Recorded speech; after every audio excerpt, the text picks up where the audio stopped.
programa 20 Minutos desse sábado, eu recebo o deputado federal Raul Henri, presidente estadual do MDB e especialista em educação. Raul já foi deputado estadual, vice-prefeito do Recife e ocupou as secretarias estaduais de Cultura, Educação, Planejamento e Desenvolvimento Econômico. Nós conversamos sobre educação no governo Bolsonaro, reestruturação do MDB e eleições 2020.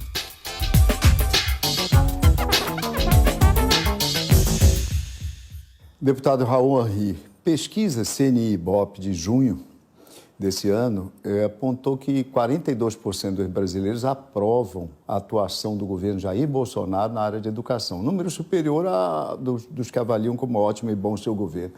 O que é que tem sido feito até o momento para merecer essa aprovação? Qual é a sua avaliação desses números?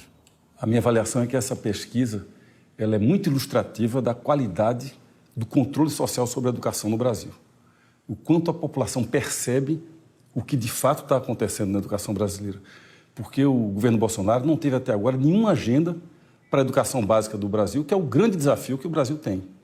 Em função disso, inclusive, quando eu fui deputado na legislatura anterior, eu apresentei um projeto de lei de responsabilidade educacional que tratava disso. Como a população não consegue dar conta do controle social sobre a educação, as instituições têm que fazer isso.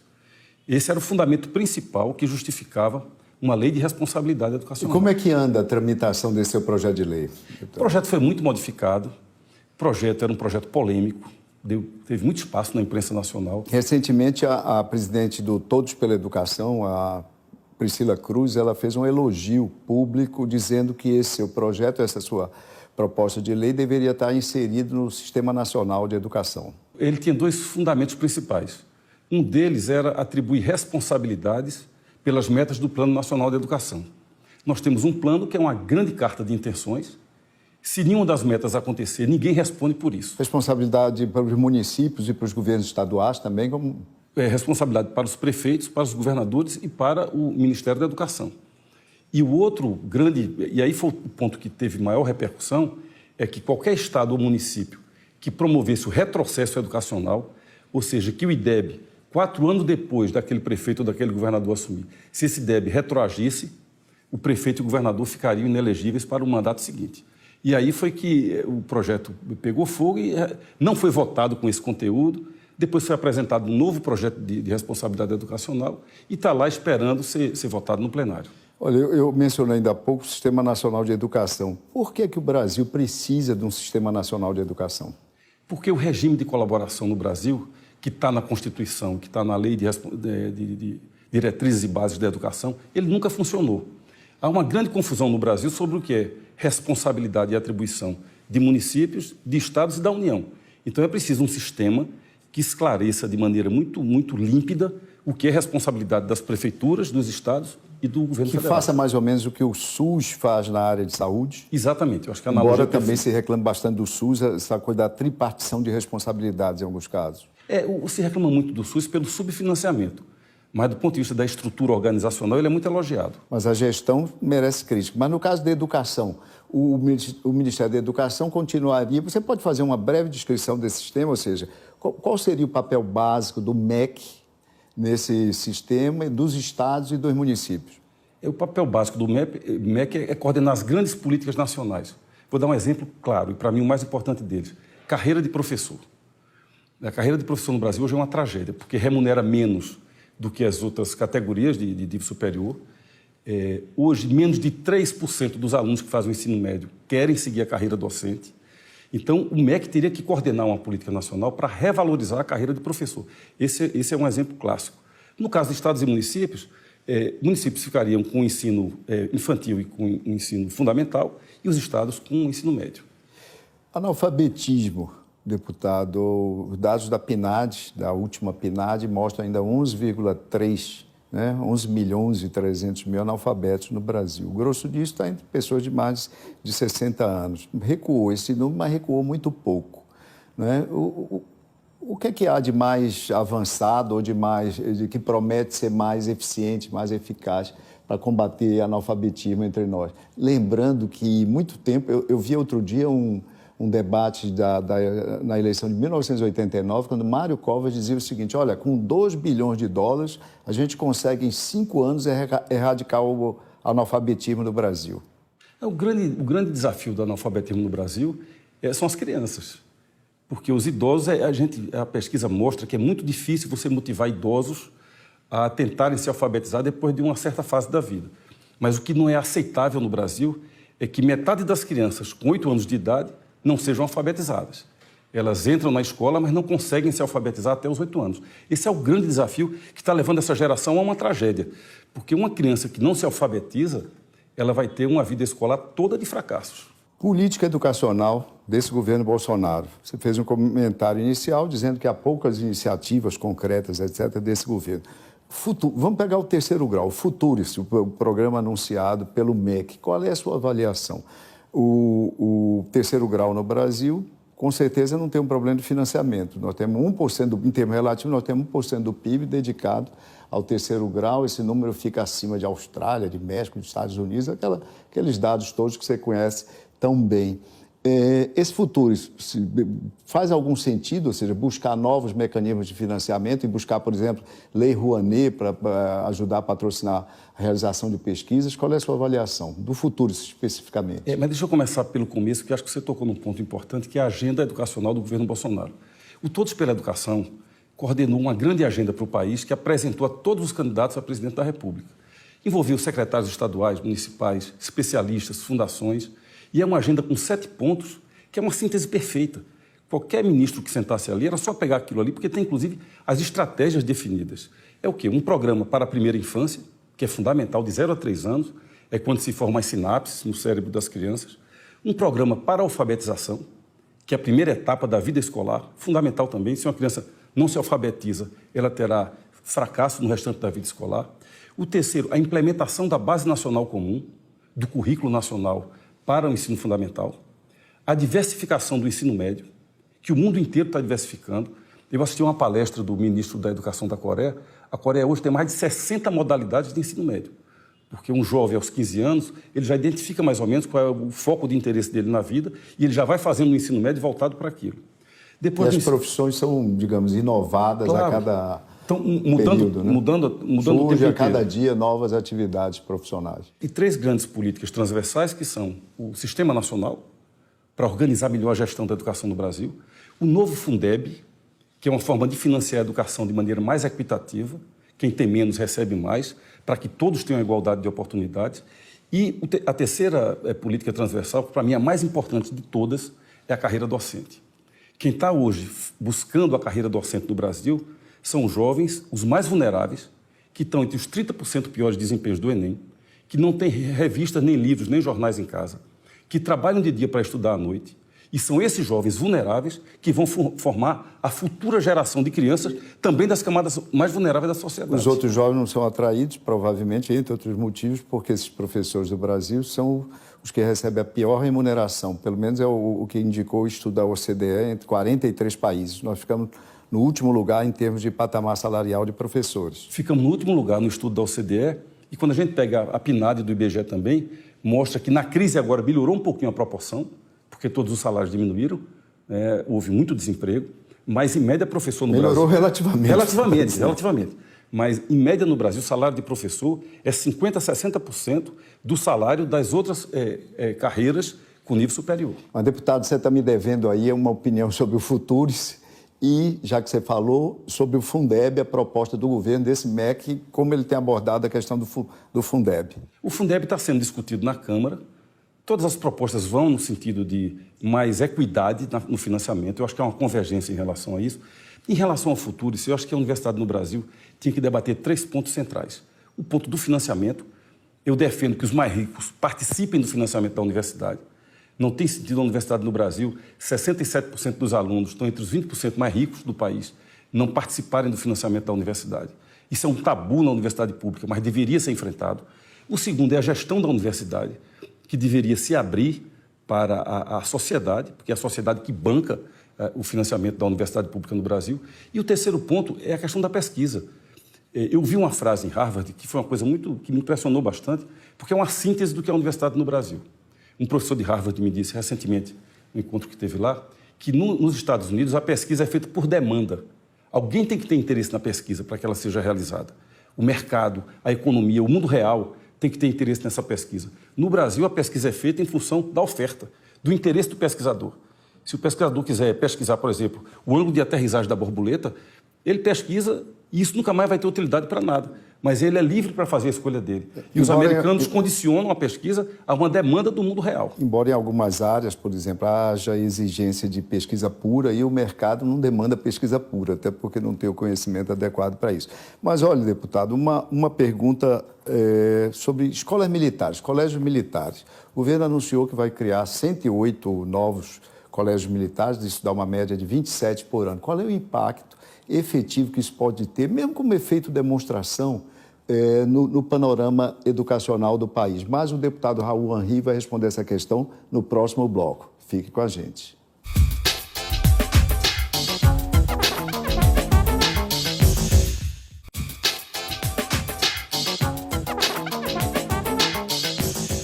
No bloco anterior, eu perguntava ao deputado Raul Henry qual impacto pode vir a ter a implantação de 108 colégios militares ao longo do governo Jair Bolsonaro. O impacto é praticamente nulo e a política é equivocada, porque o Brasil tem dois grandes problemas educacionais. Primeiro, a qualidade da educação no Brasil é muito ruim, de forma generalizada. O segundo é o apartheid educacional que existe no Brasil. O desempenho da escola privada é um, o desempenho da escola pública é outro. Isso está provado pelo INEP, na Prova Brasil, está provado pelo PISA também. O PISA decompõe a amostra dele e mostra a escola pública muito pior do que a escola privada. O que nós vamos criar no Brasil é um apartheid de 3 partes, como o Chile já fez. A escola pública tem um desempenho, a escola pública que tem seleção tem outro desempenho, e essa é a proposta das escolas militares, como é dos colégios de aplicação, e a escola privada tem um terceiro desempenho. Então, isso não atende ao país. O ideal da educação é o ideal da igualdade de oportunidade para todos. Isso tem que ser o fundamento de uma política educacional séria. Ou seja, deputado, refletindo sobre o que você disse lá atrás, no primeiro bloco, você lembrava que a saúde tem um problema de subfinanciamento. Verdade? O SUS é um sistema democrático, mas que padece de problema de funding. A educação brasileira, alguns estudos mostram que o financiamento, ou seja, o dinheiro encaminhado, o dinheiro para o espectador entender com mais clareza, o dinheiro que é colocado na educação, em termos relativos, está num patamar razoável, digamos assim. É um problema de política educacional, um problema de eleição, definição de prioridades, é um problema de gestão. Qual é o problema maior da educação brasileira do ponto de vista do decisor, do ponto de vista do poder público? A educação tem 2 problemas. Tem um problema da gestão em si, e daí a proposta de criar um sistema nacional que possa ser melhor organizado, e também tem um problema de financiamento, porque o que se diz muito aqui, mas o Brasil gasta já 5,5% do seu PIB. Sim, é o argumento de que no número relativo é parecido com o de outras economias. Mas quando a gente pega 5,5% do PIB no Brasil e compara com 5,5% do PIB na Europa, aí dá $3.000 para um aluno no Brasil e 10 mil na Europa.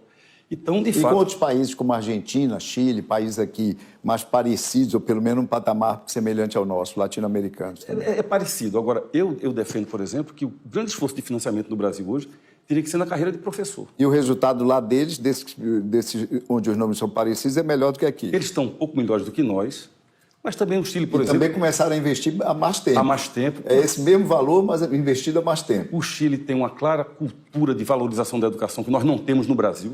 Senão não aparecia esse número que você relatou aí, de 42% de aprovação de um governo que não fez nada ainda na área da educação. Esses países valorizam mais, têm uma cultura de maior valorização da educação.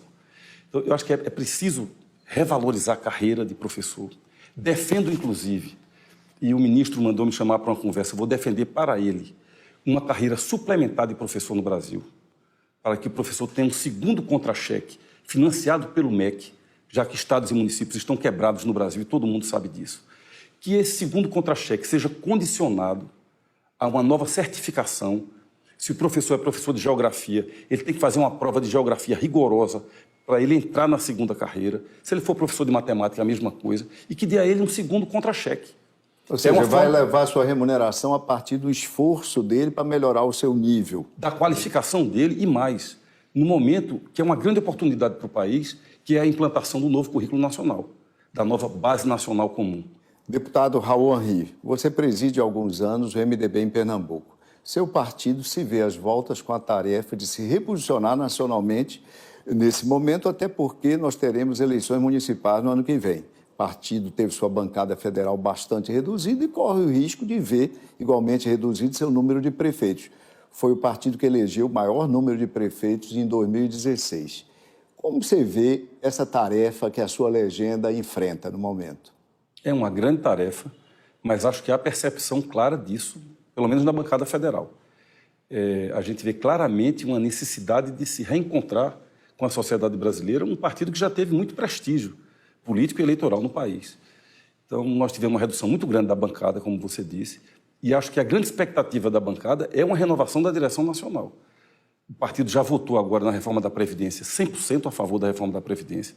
A bancada deu uma grande demonstração de unidade e acho que esse sentimento da bancada de se renovar, de se sobrepor àquele conjunto de escândalos, de denúncias e de buscar uma reconexão com a sociedade brasileira, isso vai se revelar na Convenção Nacional em setembro, com a renovação dessa direção nacional. Você acha que esse eleitor que vai atento ao posicionamento dos partidos, ao desempenho dos seus membros, ele vai conseguir entender que o MDB tem o líder do governo no Senado, o MDB tem um ministro, o ministro Osmar Terra, um ministério importante, com visibilidade, etc. Ele vai...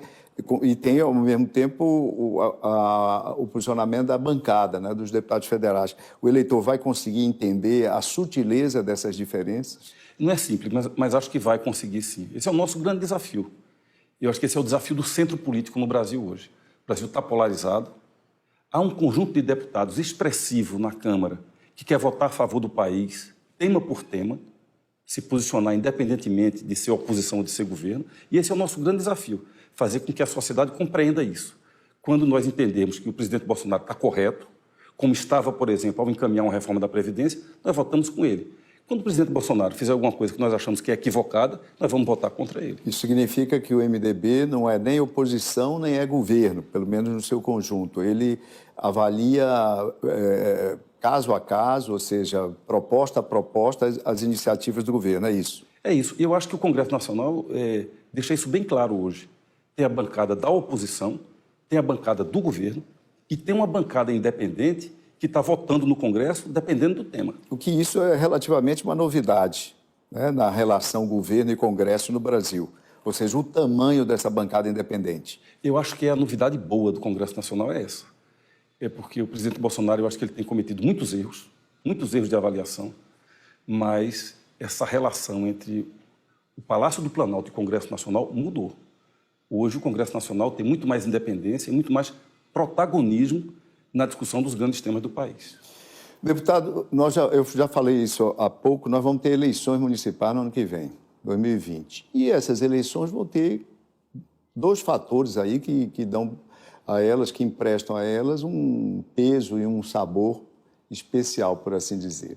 O primeiro deles é que todos os analistas, né, apontam que o sistema partidário eleitoral vigente entre 1994 e 2014, ele praticamente se dissolveu no ano passado. Elas vão ser as primeiras eleições, de fato, fundadoras do que pode vir a ser o novo sistema partidário. Elas vão começando de baixo, como frequentemente costuma acontecer. Os sistemas são destruídos de cima para baixo e são reconstruídos de baixo para cima. Em segundo lugar, essas eleições também, elas, de certa forma, antecipam o que pode ser essa rearrumação das forças partidárias, porque não vai haver coligação na eleição proporcional. Primeira vez que nós não vamos ter. Os partidos não vão poder se coligar na eleição de vereadores, por exemplo. Isso significa que o MDB vai ter, nos principais municípios, né, nas grandes cidades, vai ter candidaturas próprias para ajudar nessa direção, para ajudar a eleger vereadores, ou não? Ou o MDB vai continuar uma política de alianças ou vai resolver caso a caso? Por exemplo, Pernambuco. Eu já vou dar a resposta completa. No caso de Pernambuco, nós vamos repetir a estratégia de 2016, de lançar o maior número possível de candidatos. Nós fomos a secção estadual que mais cresceu no Brasil. Elegeu quantos prefeitos? Elegeu 17 prefeitos, cresceu 140%. Foi a maior taxa de crescimento no Brasil, de prefeitos e vereadores. A maioria dos prefeitos eleitos disputaram naquela eleição seu primeiro mandato, em 16. Nós convidamos muitos profissionais liberais, empresários, lideranças populares. Que fizeram uma renovação da Fizemos uma partidário. renovação grande dos nossos quadros. Vamos repetir essa estratégia, procurar lançar candidatos no maior número possível de municípios. E o Recife nós vamos definir em 2020. Deputado, uma última pergunta, né, inescapável. O deputado Raul Henry pode, se um partido definir uma candidatura própria em 2020 como seu caminho, na cidade do Recife, o seu nome pode ser pode representar essa candidatura, pode ser esse candidato, há outros nomes do partido, né? Murilo Cavalcante, secretário da Prefeitura, também já anunciou a disposição de vir a ser eventualmente esse candidato. Qual é a sua visão a respeito? Eu acho que todas essas hipóteses estão na mesa, mas acho que a gente tem que definir isso com muita tranquilidade, com muita serenidade. Só em 2020 nós temos uma agenda bem intensa para percorrer até lá. Nós temos uma aliança em Pernambuco com o PSB no plano estadual e no plano municipal no Recife. Então, eu acho que nós temos que fazer uma discussão democrática dentro do partido e definir qual vai ser o nosso caminho. Deputado Raul Henry, muito obrigado por conversar com a gente. Obrigado a você que nos assistiu. Envie suas sugestões e até a semana que vem com mais um 20 Minutos. Muito obrigado, deputado. Foi ótimo. Obrigado a você.